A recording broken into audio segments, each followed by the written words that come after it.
I'll be licking on my sucker and sucking on my sucker the whole time while I talk to you.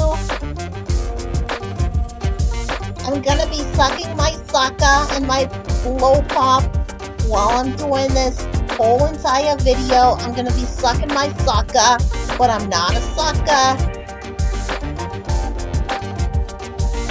Sex in the City was one of the most influential shows in the 2000s, early 2000s. It was starring Sarah Jessica Parker, and she had a bevy of beauties for friends. They were always fashionably dressed, and they lived in New York City and talked about sex all the time. Sarah Jessica Parker had a laptop computer because she was a writer, and they were always going around in Manolo Blahnik high heels and wearing sexy clothes. They talked explicitly about the sexual relationships that they had with men, and they always wore designer clothes and went to very swanky and very sort of exclusive and sophisticated clubs and nightclubs. Well, there was Samantha. She was the sassy one who was very sexually liberated. And then there was this Carrie. Carrie was eventually trying to settle down with Mr. Big, which is the man who she wanted to marry.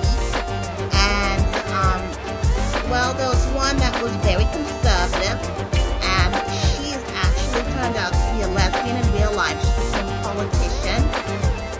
And another one, they all got married eventually, but it took the whole entire series, all the seasons, for us to finally come to the conclusion that Carrie was going to get married to Mr. Big. And at first, when Carrie was going to get married to Mr. Big, she ran out on the wedding. She stood him up, sort of like that Runaway Bride movie that Julia Roberts did. But anyways, what is noteworthy about the show was that it was all female cast, women speaking openly about their sexuality, and all the crazy things that happened to them when they were dating in New York City. Now, all the women on the show are fashionistas. They basically wear the most exclusive designer and sophisticated clothing. They're always in high heels.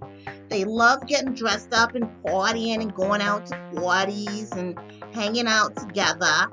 And like I said, eventually they all wound up getting married. And, well, the whole show is this internal monologue that Carrie has. So she does this entire voiceover narrative where she explains everything. So you'll see a scene and everything is explained in detail to what's going on the screen. In some movies you just have to watch in order to try and decipher what's going on. But in Sex and the City, it's always Carrie's internal monologue. She's always telling us exactly what's going on, sort of like the adult rendition of that Disney show with Hilary Duff, where she would explain what's going on all the time.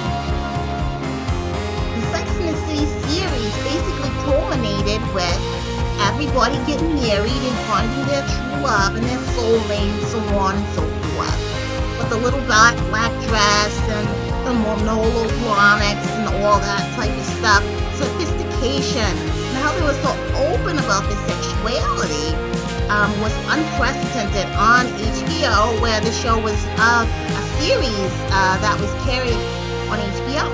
So they were always talking on their phones, you know how we always talk on our phones, and so talking on the phone and using her laptop all the time is something that right now I want to give a shout out to eBay. That's got a lot of great refurbished cell phones that you can buy on eBay, iPhone 10, and you can just go to the link in the description or click the QR code to get the iPhone 10 refurbished phones on eBay, and a lot of other great things that you can get on eBay that are gently used and you can get anything on eBay refurbished. It is authenticated.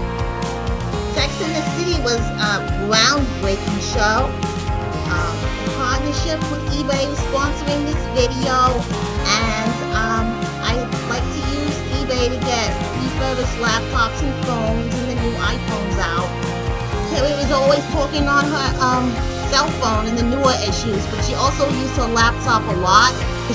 Now I'm going to do some unboxing, and I'm also going to talk about some other real-life personal issues so I can have my own little Sex in the City sort of here for you every time.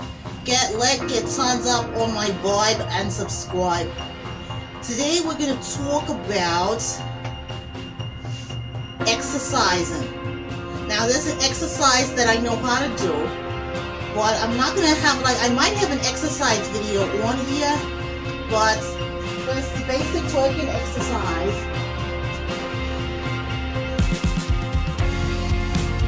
I already put up a video about some songs that I released. I released about 6 songs. You can check out my playlist for the songs that I released. And today we're going to talk about exercising. Now, exercising is really not that important unless you're considering your health. A lot of things you can do are considered exercise that you don't really realize. Anything that you do that involves using any part of your body is exercise. Now, a lot of people have heard of these Fitbits that you can wear to determine your heart rate. And when you increase your heart rate and you do a certain amount of steps per day, you're getting an exercise. So exercising doesn't have to be intentional. It can just be something that you do on an everyday basis for a prolonged period of time. Just doing anything. Cooking dinner can be exercise, of course, because you got to move around and use different parts of your body to stir or to, cook. But you got the important part about exercise, if you're talking about keeping your heart healthy, is to get your heart rate up. If you get your heart rate up, then you're really doing your body a great service. Now, dancing is a great form of exercise. I have some, in my videos, you'll see some pole dancing. And with the pole dancing, if you go around the pole enough times, that is really a great form of exercise. There are some pole tricks that you can do that really get your heart rate up. And just trying to get a lot of movement going. Jumping jacks, sit-ups,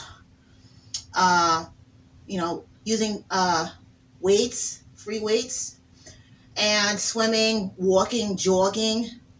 But for me, it's pole dancing and twerking. That's how I get a lot of my exercise. But the swimming pool is a great place to get exercise. In another one of my videos, I'm going to be going to the beach here in Miami.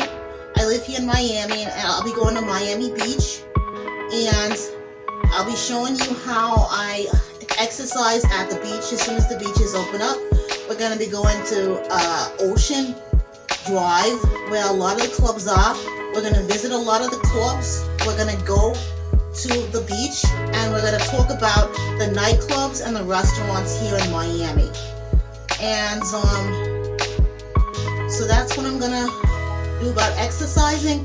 I'm going to have a Fitbit, and I'm going to do a pole routine, and I'm going to show you how the pole routine increases your heart rate and how it is a form of exercise.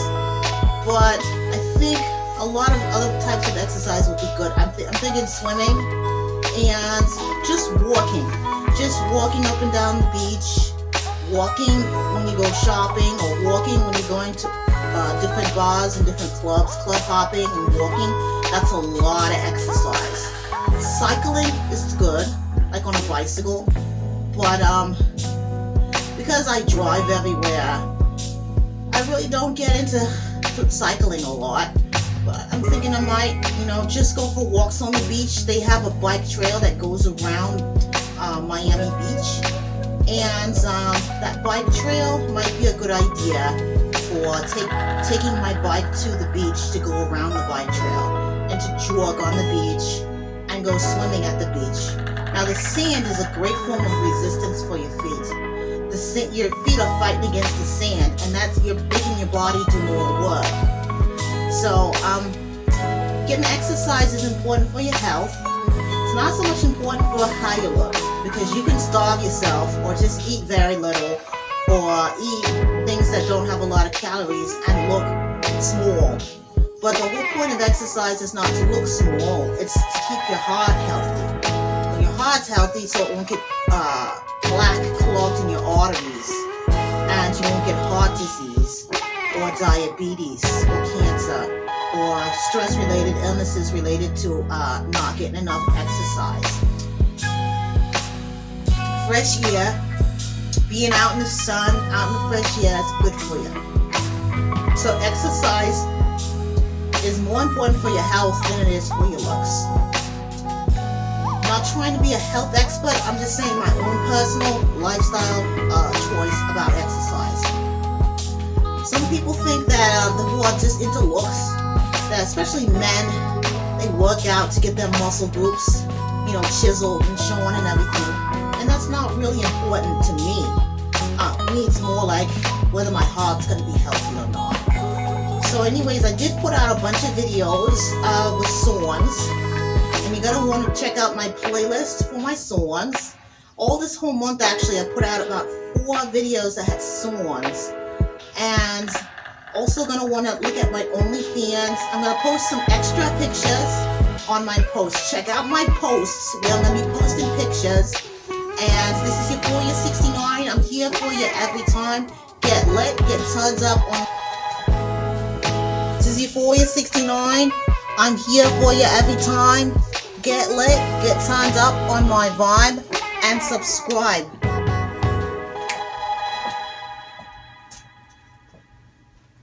Today we're going to talk about open relationships.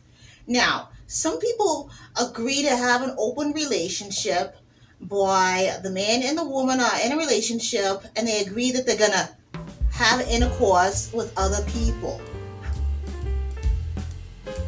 An open relationship is going to be something where the man knows that the woman is going to have sex with another man and the man agrees he's going to have intercourse with another woman. Now, the only thing that you're going to disagree about in an open relationship is that the woman cannot get pregnant by the person who she's having the fling with, and the man cannot impregnate the woman who he's having a fling with either. Okay, so I guess they agree that as far as property ownership and what goes on in his will and everything, that will be a part of the relationship for the marriage, if it's a marriage or a relationship, and that they're gonna share utilities and live under the same roof.